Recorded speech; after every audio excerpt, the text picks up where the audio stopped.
Сайнчин цумын 1-р огийн 5, 6, 7-р хэсэг буюу Аюуш Данзан анчгийн энэ хэсэгт 1400 орчим хүн 700 гаруй өрх амьдардаг. Өнгөрөх жинд Арабын нэгдсэн Эмират улсын буцалтгүй тусламжаар 1-р огийн 6 Баатарын хөшөөний баруун талд 100 хүүхдийн цэцэрлэг барихаар шав тавьсан.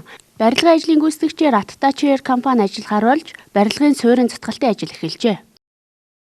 Тэгээ ер нь бол одоо материалуудаа бэлдээд татаад хураагаад явж байгаа. Тэгээд энэ ажил маань ер нь бол бүрэн ашиглалтанд орох тоног 7 сард ашиглалтанд орох юм аа.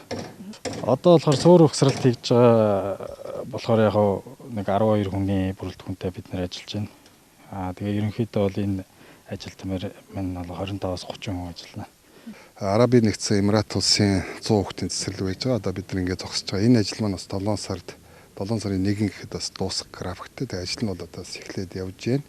За Америкийн нэгдсэн улсын элчин сайдын одоо бас буцалтгүй тусламжаар бас Дорногов аймгийн 2-р баг дээр 50 хүүхдийн цэцэрлэг байж байгаа. За мөн одоо 4-р баг дээр одоо түрүү мандах нарны 4-р хорооллын одоо үндэстээр бас Азийн хөгжлийн банкны одоо хөрөнгө оруулалтаар 150 одоо хүүхдийн цэцэрлэг байж байгаа. Ингээд үндсэндээ одоо 3 улсын ингээд нэг буцалтгүй тусламжаар 3 цэцэрлэг одоо баригдахаар байж байгаа. За дээр нь аймгийн төв дээр 2-р сургуулийн хажууд 320 хүүхдийн бага сургуулийг бид нар барина.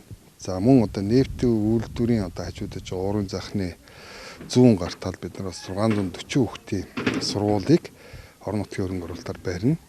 За дээр нь одоо бид нар аймгийн нэгдсэн эмнэлгийн хажууд бас халдвартын эмнэлгийг одоо барихаар байж байгаа. Үнэхээр энэ Дорногов аймаг дээр бас халдвартын эмнэлэг бол барихгүй бол одоо болохгүй. Ялангуяа манай аймгийн халдвартын эмнэлэг бол нэгдсэн эмнэлэг дотроо байдаг учраас би даасан ийм одоо эмнэлэгтэй одоо болгоно.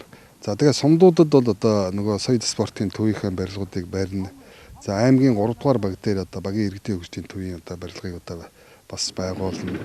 За замын үд дээр одоо багийн иргэдийн хөгжлийн төв энэ жил одоо 960 хүүхдийн сургууль одоо бас бүгдний хятад ард улсын одоо буцалтгүй тусламжаар бариулахаар одоо бас хөөцөлдөж байна. Энэ маань одоо бас одоо яачих юм бол одоо 9 сард ч гэмээр энэ ажлыг одоо эхлүүлнэ гэсэн бодолтой байгаа.